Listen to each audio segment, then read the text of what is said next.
Blanca Valadez, reportera de Grupo Milenio.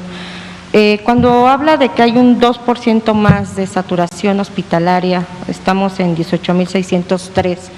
¿Estos datos son actualizados, es decir, del día de hoy, o estamos hablando de las semanas epidemiológicas pasadas?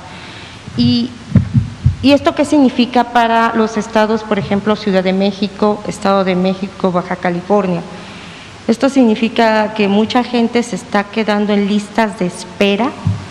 Hay listas de espera, se están quedando, porque bueno, nosotros hemos hecho recorridos, hemos visto que no los atienden y los están enviando de un hospital a otro, siendo o no derechohabientes, y mucha gente se está muriendo en el camino o se está. Entonces, me gustaría que nos hablara de esta situación en concreto, de lo que está pasando. También, si ya van más de o cerca de 10,000 personas vacunadas y se informó que hay 42,000 dosis que ya llegaron, ¿dónde están estas dosis? Considerando que no tenemos o ya compraron ultracongeladores, ¿quién está resguardando y cuándo se dice que tienen previsto terminar para el día de enero con los trabajadores de salud? Entonces, el resto de las vacunas, ¿cuándo llegarán para vacunar? Si nos recuerda cuántas personas de trabajadores de la salud.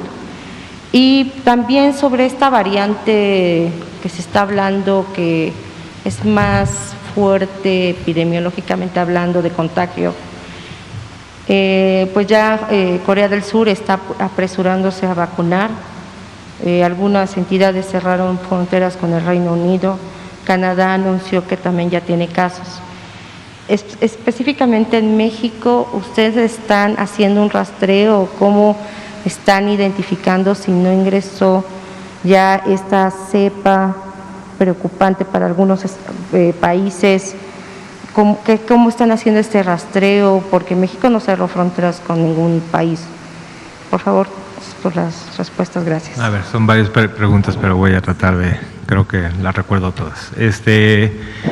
A ver, la primera, solamente para confirmar, sí, cuando hablo de este 2%, estamos comparando con la hospitalización máxima que se tuvo, con la hospitalización de la última semana. Esto es de la semana con respecto, esto de hospitalización es justo, y aquí déjame nada más corroborar porque esto estuvo en la presentación, tenemos un 2% al 27 de diciembre. Recuerden que la ocupación hospitalaria la medimos con la red IRAC, entonces eso sí no necesitamos esperar muchas semanas, estos son las semanas día con día, entonces esto es día con día y aunque hay algo de variabilidad, por eso cada día podemos presentar porcentajes ligeramente distintos, ¿no? Entonces, cuando hablamos de 18,000 pacientes, 18,603 pacientes que están actualmente hospitalizados, estos al día de ayer, el 27 de diciembre, es el total de pacientes que se encontraban hospitalizados ocupando alguna cama, ya sea de hospitalización general o para paciente crítico a nivel nacional, ¿no?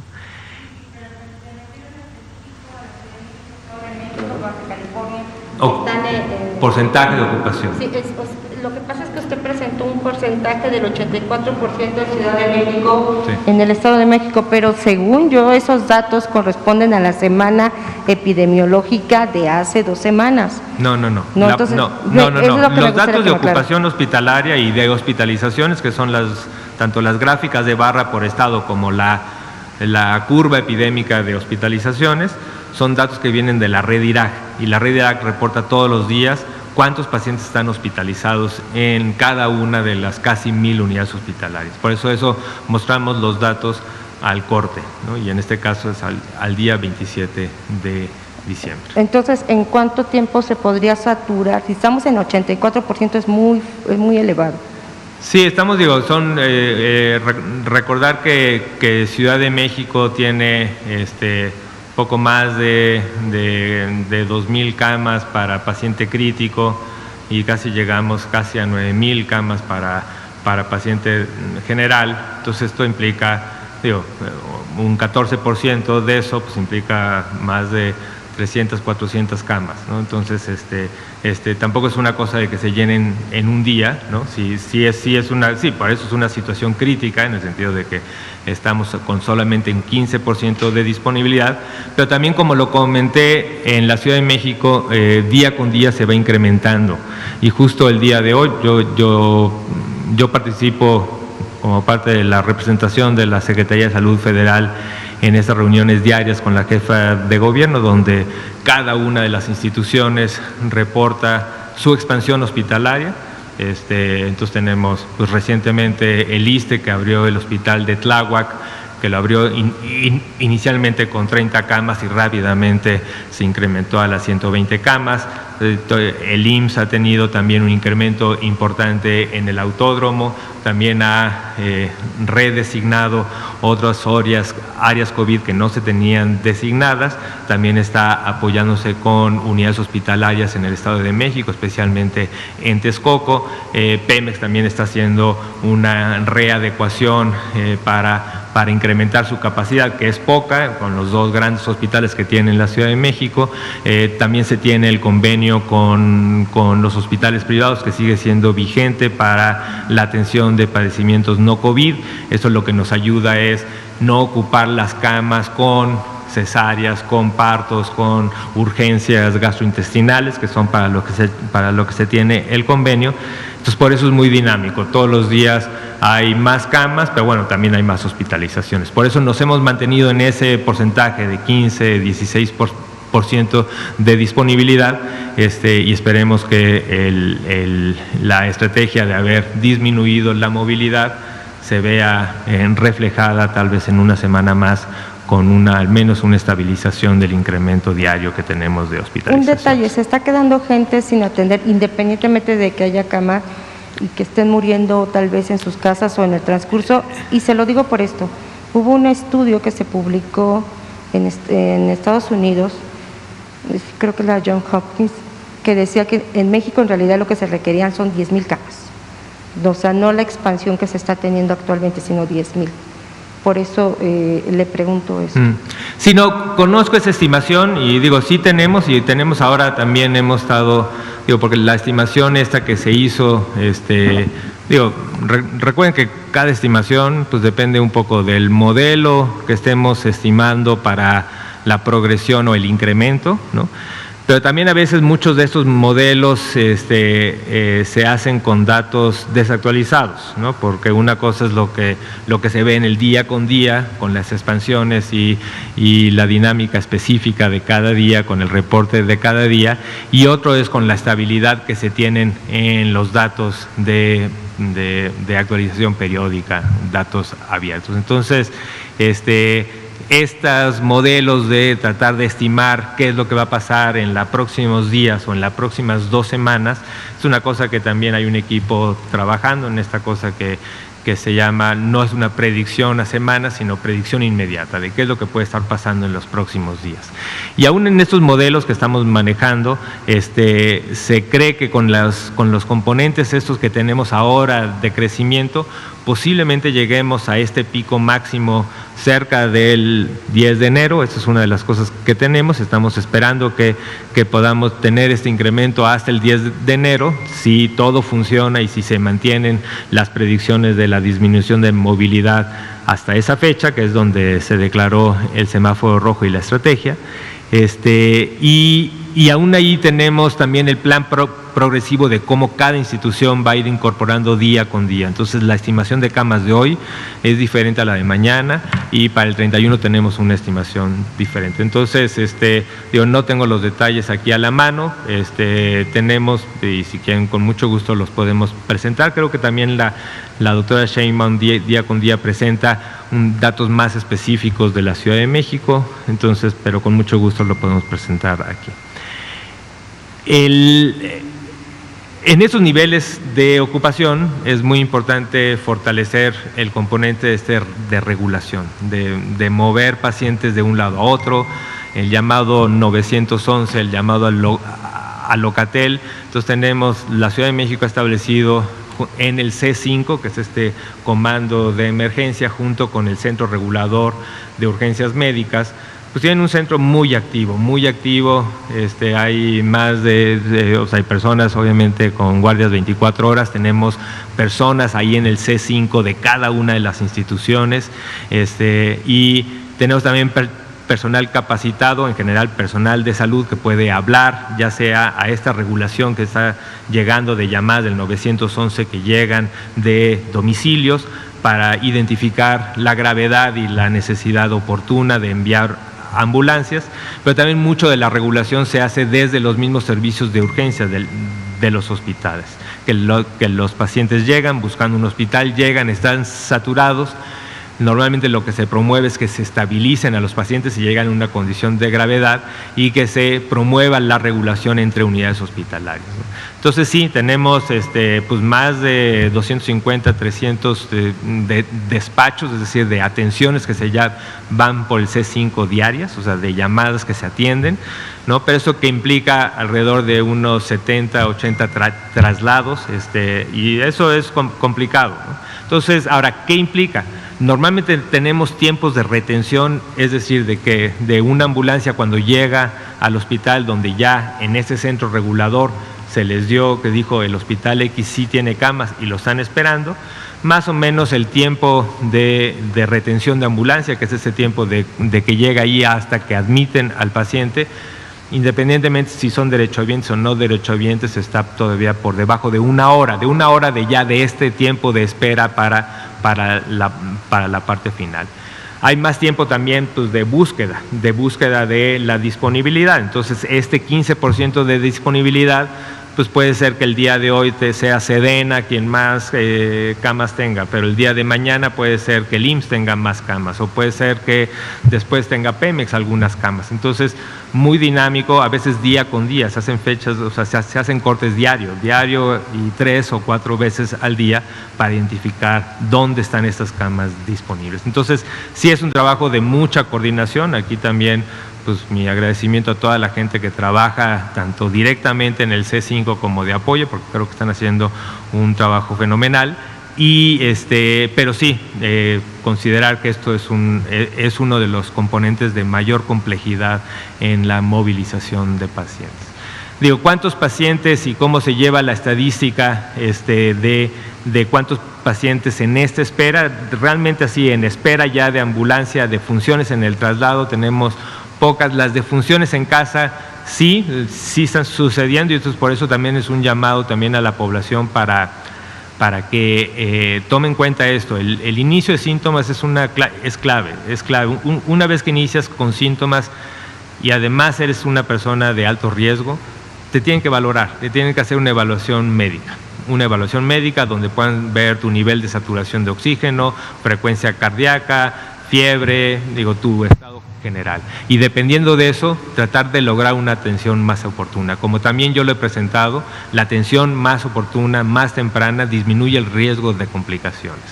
Si hay esta percepción de que no, es que no voy al hospital porque me va a ir peor, o no, porque no sé, es que tampoco quiero estar buscando en las próximas horas un lugar donde, lo peor es que puede ser que llegue ese momento, cuando ya esas 3 horas de espera, de movilidad sean mucho más difíciles, ¿no? Entonces, mucho mejor utilizar estas 3 horas en una situación de mayor estabilidad que en una ya cuando el elemento es muy crítico. Entonces, también esto es un llamado también a la población de que utilicen estos servicios, 911, Locatel, tempranamente, para que se evalúen tempranamente y que estos tiempos de espera no sean determinantes también de una complicación fatal. Sobre la cepa, yo no tengo el dato específico, pero creo que es qué bueno que hacer la pregunta, y tal vez va a ser importante volver a invitar a nuestros colegas del INDRE.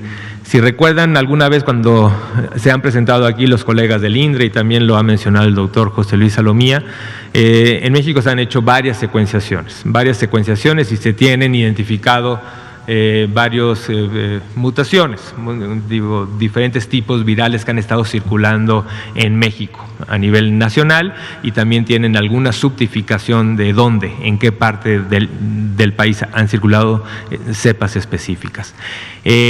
No podría yo decir cuántas secuenciaciones llevan, ni cuáles son las más recientes. Normalmente tienen un porcentaje que determinan para hacer secuenciaciones periódicas. Sé que a la fecha no se ha identificado la cepa en México, a pesar de estas secuenciaciones, pero tal vez para datos más específicos con el INDRE, igual le pediré al doctor José Luis Salomía que invite a los colegas del INDRE o que nos hagan un reporte específico de cuántas secuenciaciones completas se han logrado, cuándo fue la última y cuánto se espera, si hay o no transmisión de estas nuevas cepas, porque tampoco es una, sino también se han mencionado más de una nueva cepa que pudiera estar asociado.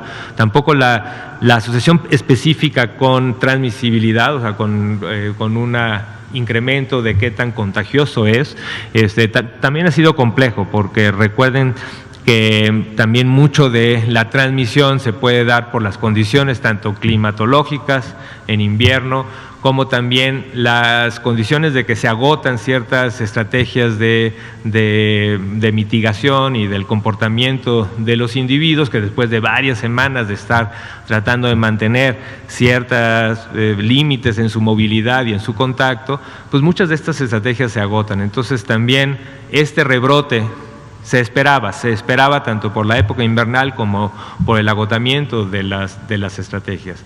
¿Qué tanto este rebrote se puede explicar solamente por el invierno y porque se agotaron? ¿O también existe un componente biológico específico de una característica molecular del virus que explica esta transmisión? Entonces es complejo y por eso es una cosa que aún está en investigación. Eso lo están investigando en las diferentes cepas. Entonces tampoco es una cosa totalmente comprobada. El otro punto que es importante es un poco en si esto implica la necesidad de cerrar fronteras y de cerrar movimiento de personas que vengan de aquellos territorios donde ya se ha detectado. Una vez que se mencionó en Inglaterra, también ya se habían mencionado que esas cepas ya habían estado identificadas también en Brasil, aún en Latinoamérica. Hay otras cepas que están en Sudáfrica, pero también se han encontrado ya en otros sitios. La posibilidad de que estas nuevas cepas ya tengan una dispersión mucho más global es muy alta, ¿no? Y por otro lado, por eso también en las recomendaciones recientes que sacó PSOMS, siguieron recomendando que no había ninguna justificación técnica, epidemiológica ni de control de hacer estos cierres o disminución o prohibición de movilización de regiones o entre países para el control de que no vaya a entrar la nueva cepa, cuando es probable que existan cepas ya circulando en muchos más lugares de los que se han mencionado. Vacunados y llegaron 42,000 dosis. Sí. ¿Dónde están? Porque no tenemos, o si ya tenemos. Sí, tenemos, y esto lo presentó el doctor López-Gatell, tenemos en la Ciudad de México y también en Coahuila y Saltillo tenemos la posibilidad de tener guardadas. Ahorita las tenemos también en el Instituto Nacional de Cancerología, ahí se guardó la gran reserva, digamos, no podría dar los detalles de cuántas, pero digamos que ahí están conservadas en ultracongelación, y también se han identificado en las diferentes unidades hospitalarias y en otros lugares también ultracongeladores. Para la cantidad que estamos recibiendo es suficiente, se está buscando también expandir, y por eso también el doctor López-Gatell mencionó de este trabajo que estamos haciendo con la NUYES, muy cercana con la SEP, específicamente con la Subsecretaría de Educación Superior, para identificar las redes de universidades que normalmente tienen ultracongeladores y que generosamente han ofrecido espacio para guardar en diferentes regiones del país vacunas a menos 70.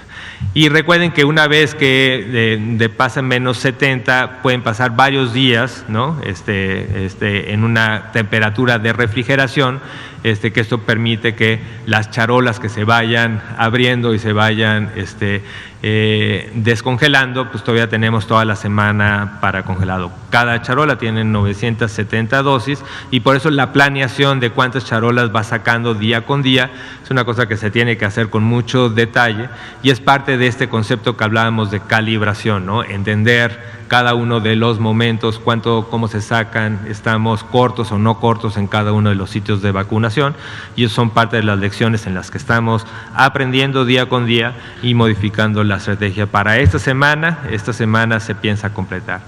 Y sobre el calendario de cuándo llegan las próximas, esto sí, no tengo yo el detalle, posiblemente mañana en el Pulso de la Salud se los podrán decir con más detalle.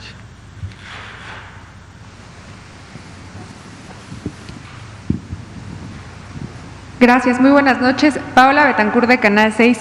Doctor, quisiera preguntarle respecto al personal médico que fue confinado por tener alguna comorbilidad, si será incluido a esta campaña de vacunación que ya arrancó con el personal médico justamente, o qué planes se tiene con ellos, con este personal que tiene alguna comorbilidad y que fue confinado, para que justamente después de que sean vacunados quizás pudieran sumarse nuevamente pues a apoyar al personal médico que en estos momentos está activo. Y bueno, esa sería mi primera pregunta. Sí, no, gracias por preguntar. Es justo parte de la estrategia que estamos discutiendo día con día a nivel sectorial. Tenemos un censo que es bastante dinámico y va cambiando, de tratar de identificar a las personas que están de mayor contacto, ¿no? Digo, esto nos ayudó mucho haber iniciado con esta condecoración Miguel Hidalgo, que pudimos identificar cuando fue la condecoración, identificar un primer universo de priorización, pero claramente solamente eran médicos y enfermeras. Se expandió a más de 11 categorías de personal de salud, en camilleros, gente de limpieza, químicas en los laboratorios. Digo, hay un amplio espectro de personal de salud que se está incluyendo, y cada institución nos está dando los censos de tanto a nivel institucional como por unidad hospitalaria. Y uno de los elementos fue qué pasa con el personal que por su condición de riesgo está en resguardo, ¿no? Y entonces sí, también se está incluyendo en esta primera fase. Recuerden que también el personal de salud se empieza con estas personas activas que están en contacto, pero también se va a extender progresivamente a todo el personal de salud. Prioritariamente aquellas personas que tienen comorbilidades y que requieren una protección mayor, y es posible que ya con la vacuna, una vez que se logren las 2 dosis, porque recuérdense que para lograr la efectividad se requiere una segunda dosis, y entonces una vez que se logre eso, pues se planteará la posibilidad de regresar a este personal que ha estado resguardado por su condición de riesgo. Y bueno, también en algún momento había comentado que pues las personas estaban tardando más en estos momentos en llegar al hospital que incluso hasta el 5.º día, ¿no? Esto podría ser también por cierto temor, incluso, bueno, he visto que algunos señalan, como decía, por no realizar un viacrucis para poder encontrar una cama de hospital. Entonces, en estos momentos con la alta saturación hospitalaria aquí en la Ciudad de México, ¿qué opciones viables podría darle a las personas que están buscando o que necesitan en estos momentos un hospital para justamente no hacer estos recorridos? Digamos, ¿qué opciones viables hay en estos momentos con la reconversión hospitalaria y con los trabajos que están haciendo ustedes? Sí, muchas gracias por la pregunta, porque esto nos permite ser más puntuales. Cuando hablamos de la estrategia también de la atención primaria de la salud, y hablamos de la estrategia que tenía la Ciudad de México de la visita casa por casa, y no sé si a muchas personas, porque han tenido una cobertura muy amplia, seguramente les ha tocado el hecho de que lleguen a la casa a preguntar si hay gente de riesgo, si han tenido cuadros sospechosos de COVID. Y con esto han identificado a estas personas, y en esa parte de la promoción puede ser uno que le estén dando un teléfono de contacto del centro de salud más cercano. Pero si no tienen el centro de salud o la unidad más cercana, ¿no?, de atención primaria, lo más fácil y tal vez el mensaje más directo es: tengan el contacto directo con 911, con Locatel, y ahí les van a dar toda la orientación que permitan, por un lado, identificar las unidades que tienen mayor capacidad, dónde se pueden hacer una prueba, dónde se pueden hacer una evaluación médica para identificar el estado de gravedad, y eso es muy importante. Aquí en la ciudad que sí tengan amplia disponibilidad o que puedan… Sí, no, se tiene identificado, pero lo mejor, como esto va cambiando hora con hora, lo más importante y el mensaje más importante es que hablen directamente al Locatel o al 911, y ahí los orientarán, ¿no? Ahí están contestando todas las llamadas, está funcionando cada vez más fluido, y ahí les pueden decir exactamente a qué unidad pueden ir para una evaluación, para un triage, y definir el estado de gravedad para ver si requiere una hospitalización.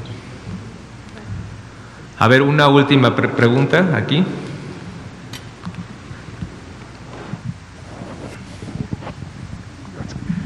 Buenas noches, doctor. Carlos Avaroa, del 1+1. Disculpe, son dos preguntas muy sencillas. La primera, ya está la vacunación. En el caso de aquellas personas que ya hayan tenido la infección de COVID-19, ¿es recomendable vacunarlos? ¿Y qué resultados tendría? ¿Tendría alguna consecuencia? Y la segunda, hoy hubo un apagón a mediodía. ¿En qué afectó en los hospitales donde hay personal, bueno, hay pacientes conectados a un ventilador? ¿Hubo alguna afectación? A ver, de la primera pregunta rápidamente, las personas que hayan presentado algún cuadro, todavía lo estamos invitando a vacunarse. Digo, eso, no en el momento de la infección, pero como no sabemos y todavía ha sido muy incierto el componente de qué tanto dura la inmunidad natural por estos eventos de infección, lo que sí se ha identificado es que sigue siendo segura la vacunación aún en estas situaciones y por eso están incluidos en la invitación para la vacunación universal. Y el segundo punto, sí, me enteré del apagón. Normalmente los hospitales, especialmente los hospitales que además requieren mucha capacidad para la ventilación mecánica, pues todos cuentan con planta y al reporte de hoy no me he enterado de ningún problema específico que haya sucedido en alguna unidad hospitalaria, ni tampoco en la transferencia de datos y cosas que también sé que hubo problemas de redes importantes, pero hasta la fecha no hemos identificado un reporte específico. Bueno, pues muchísimas gracias y disculpen por haberme extendido un par de minutos. Pues estaremos pendientes y mañana recuerden que es el pulso de la salud. Mañana seguramente tenemos una evaluación en la mañana durante la conferencia mañanera del presidente y después la oportunidad para seguir hablando de los avances de la vacunación en la conferencia vespertina. Muchas gracias. Hasta luego.